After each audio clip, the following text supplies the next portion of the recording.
حلال ہے یا حرام ہے. دیکھو کرپٹو کرنسی کے بارے میں جو اس سافٹ ویئر کے جو ماہرین ہیں ان کی رائے میں اتنا اختلاف ہے.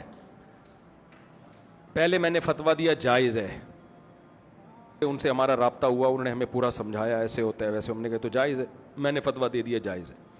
دوسرے بڑے سے آئی لینڈ کے ہیں, وہ ٹاپ 10 میں ان کا شمار ہوتا ہے, وہ آئے, ان سے میری میٹنگ ہوئی, انہوں نے کہا بھائی یہ ناجائز ہے, اس میں یہ جو انہوں نے بتایا نا کہ یار, میں نے کہا یہ تو صحیح نہیں ہے. پھر تیسرے آئے, وہ ان سے بھی بڑے فنٹر, انہوں نے کہا ایسا ہے جائز ہے. پھر ہم نے کہا بھائی مجھے نہیں پتا یہ جائز ہے کہ ناجائز ہے, کیونکہ اس کے ماہرین میں جب اختلاف ہو رہا ہے. دیکھو اب لوگ کہتے ہیں مفتی لوگ فتویٰ کیوں نہیں دے رہے. آپ کے سامنے کوئی کھانا آیا, ایک آدمی کہہ رہا ہے یہ چوری کا ہے, یہ گدھے کا گوشت ہے, سوری, دوسرا کہہ رہے نہیں گائے کا گوشت ہے. تو مفتی کہے گا بھائی اگر گائے کا گوشت ہے تو حلال ہے, گدھے کا ہے تو حلال نہیں ہے. آپ نے کہا نہیں مفتی صاحب یہ کنفیوژن والا جواب نہیں, آپ تحقیق کرو. میں نے تحقیق کی, قصائیوں کو بلاؤں گا نا میں. ایک قصائی کہہ رہا ہے گدھا ہے, میں نے خود کاٹا ہے. دوسرا کہہ رہا ہے نہیں بھائی گدھا نہیں ہے, گائے ہے, اس کے پائے بھی پڑے ہوئے ہیں, پائے دکھا دیے مجھے, میں فتویٰ دوں گا حلال ہے بھائی, میں نے پائے دیکھ کر آیا ہوں میں. دوسرے نے گدھے کے پائے دکھا دیے مجھے, گدھے کے پائے ہیں, میں فتویٰ دوں گا بھائی حرام ہے. تو میں اپنا فتویٰ روز چینج کروں گا. تو اس سے بہتر نہیں ہے میں خاموشی اختیار کر لوں کہ یار یہ قصائی ہی نہیں ایکسپلین کر پا رہے ہیں کہ یہ گدھا ہے یا گائے ہے. تو جس نے کھانا ہے اپنی ذمہ داری پہ کھائے, جس نے نہیں کھانا وہ کیا کرے, احتیاط. تو اس لیے کرپٹو کرنسی کے بارے میں نہ ہم حلال کہہ رہے ہیں نہ حرام کہہ رہے ہیں. جب تک اس کے بارے میں ان کے ماہرین کی کوئی رائے قائم نہیں ہو جاتی ہم خاموشی اختیار کیے ہوئے. ناجائز بھی نہیں کہتے کہ ایسا نہ ہو آپ کروڑوں کا نقصان کر بیٹھو, کل بولو لو بھائی اب تو مفتی صاحب خود کاروبار کر رہے ہیں, صحیح ہے نا, اور ان کے اب حلال ہو گیا. تو اس لیے ہم خاموشی, بھائی جو کرنا ہے آپ خود سمجھو اس کو. شریعت کے اصول اور ضابطے میں آپ کو بیان کر دیتا ہوں. اصول اور ضابطہ یہ ہے کہ جس چیز کا آپ رسک لے سکتے ہو, رسک ہو, اس کا پروفٹ آپ اٹھا سکتے ہو, سمجھ رہے ہیں, اور ملک کے قوانین بھی اس کو لیگل کرتے ہوں. اس طرح کی چند چیزیں ہیں. اور اس کرنسی سے کرنسی برائے کرنسی مقصود نہ ہو. کرنسی کبھی خود مقصود نہیں ہوتی, اس سے ایسٹس مقصود ہوتے ہیں.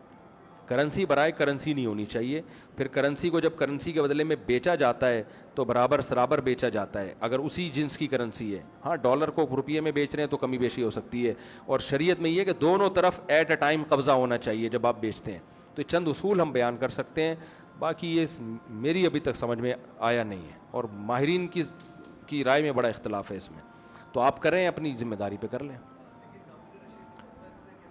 جامعۃ الرشید کا آفیشلی فتویٰ نہیں ہے, ان کے کسی پرسنل مفتی کا فتویٰ ہے, لیکن اس پہ بھی اویس پراچا صاحب کا ہے, لیکن ان پہ بھی بہت سارے جامعۃ الرشیدی کے علماء کو اشکالات ہیں. مفتی تقی عثمانی صاحب نے اس بارے میں ابھی تک کوئی رائے دی نہیں ہے.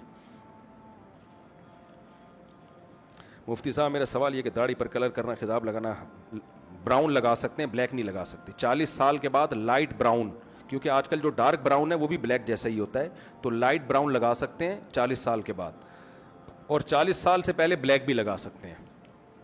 اور خواتین کی ایج اگر 40 سال سے زیادہ ہو جائے تو اگر شوہر کا بہت زیادہ اصرار ہے کہ بھئی بلیک, کیونکہ بعض کی کسی بیماری سے سفید ہو جاتے ہیں, تو خواتین کے لیے اس کی بھی گنجائش ہے. مرد کے لیے گنجائش نہیں ہے بلیک لگانے کی, سوائے جنگ کے موقع پہ دشمن پہ روپ ڈالنے کے لیے. دشمن کو لگے بھئی کوئی جوان ہے, ایسا نہ ہو دشمن کے اتنے بزرگ آ گئے تو دم کر دیں آپ ہمارے اوپر, ٹھیک ہے نا, دشمن پہ روپ کے لیے. نارملی 40 سال کے بعد مرد کے لیے بلیک کلر کی اجازت نہیں ہے, لائٹ براؤن لگا سکتے ہیں. میرا سوال یہ ہے کہ آسٹریلیا میں اسلامک بینکنگ کی انسٹالمنٹ کم زیادہ ہوتی رہی. یار آسٹریلیا میں جو اسلامک بینکنگ ہے اس پہ بہت سارے اشکالات ہیں. مجھے کسی نے بتایا کہ وہ ڈاؤٹ ہے اس میں, ڈرامے بازی ہے اس میں, بینکنگ ہے نہیں. اب مجھے حقیقت معلوم نہیں ہے, تو جب تک میں پراپر وے میں اس کی تحقیق نہ کر لوں میں آسٹریلیا میں جو بینکنگ چل رہی ہے اس پہ فتویٰ نہیں دے سکتا کچھ. کیونکہ جب سے اسلامک بینکنگ آئی ہے نا تو کچھ لوگ اپنے منجن بھی بیچنا شروع کر دیا اسلامک بینکنگ کے نام پہ. اس کی نگرانی کون کر رہا ہے, کیا کیسے ہو رہا ہے, صرف ٹوپی ڈرامہ تو نہیں ہو رہا, پریکٹیکلی ایسا ہو بھی رہا ہے, بڑا مشکل کام ہے. تو اس لیے میں کوئی ذمہ داری نہیں لیتا اس کی. دیکھیں گھر لون پہ مورگیج پہ لینا جائز نہیں ہے, کیونکہ سودی قرضہ ہے وہ.